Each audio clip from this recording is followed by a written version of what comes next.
ಈ 79ನೇ ಸ್ವಾತಂತ್ರ್ಯೋತ್ಸವದ ಶುಭಾಶಯಗಳನ್ನು ಹೇಳ್ತಾ, ಈ ಶುಭ ಸಂದರ್ಭದಲ್ಲಿ ಈ ವೇದಿಕೆ ಮೇಲೆ ಆಶೀರ್ವಾದವಾಗಿರ್ತಕ್ಕಂಥ ಶಾಲೆಯ ಮುಖ್ಯ ಗುರುಗಳಾದ ಗುರುಬಸವರಾಜರವರೇ, ಹಾಗೆ ಮಕ್ಕಳಿಗೆ ಪ್ರತಿಭಾ ಪುರಸ್ಕಾರ ಮತ್ತು ದಾನದ ರೂಪದಲ್ಲಿ ಹಣವನ್ನು ಡಿಪಾಸಿಟ್ ಇಟ್ಟು ಅವರಿಗೆ ಓದಲಿಕ್ಕೆ ಮುಂದೆ ಅಡ್ಮಿಷನ್ಗೆ ಒಳ್ಳೆಯದಾಗಲಿ ಅಂತಂದು ಹೇಳಿ 1 ಲಕ್ಷಗಳನ್ನ ಡೆಪಾಸಿಟ್ಟು ಈ ವೇದಿಕೆಯಲ್ಲಿ ಆಸೀನರಾಗಿರುವಂಥ KB ಕೋಶಪ್ಪನವ್ರ ಮಗ ಸೋಗಿರಪ್ಪನವರೇ, ಬೆಳಗಾವಿ ಅಶೋಕಪ್ಪನವರೇ, ಆಮೇಲೆ ಉಳೈಚೆ ಗುರುಬಸವರಾಜ್ ಅವರೇ, ಹಾಗೂ ಈ ಶಾಲೆಯ STMC ಅಧ್ಯಕ್ಷರೇ ಹಾಗೂ ಸದಸ್ಯರೇ,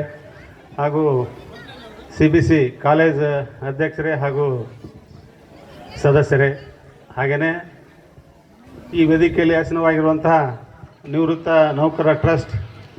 ಆ ಟ್ರಸ್ಟಿನ ಅಧ್ಯಕ್ಷರೇ, ಗೌರವಾಧ್ಯಕ್ಷರೇ ಹಾಗೂ ಪದಾಧಿಕಾರಿಗಳೇ, ಹಾಗೆಯೇ ಈ ವೇದಿಕೆ ಮೇಲೆ, ಹಾಗೆಯೇ ಈ ಹೈಸ್ಕೂಲ್ಗೆ ಸಮಾಧಾನ ಮಾಡಿರುವಂಥ ಪುಣ್ಯಾತ್ಮರು ಪಟ್ಟಣದ ಮಲ್ಲಣ್ಣವರೇ ಹಾಗೂ ಕೊಟ್ಟೇಶಪ್ಪನವರೇ, ಹಾಗೆಯೇ ಈ ವೇದಿಕೆ ಮೇಲೆ ಆಸೀನರಾಗಿರುವಂಥ ಎಲ್ಲ ಗೌರವಾನ್ವಿತ ಆಹ್ವಾನಿತರೆ. ಇದು ಭಾಷಣ ಮಾಡೋದು ನನಗೇನಂತ ಅನುಭವಿಸ್ತಲ್ಲ ನಾನು, ಆದರೆ ನಮ್ಮ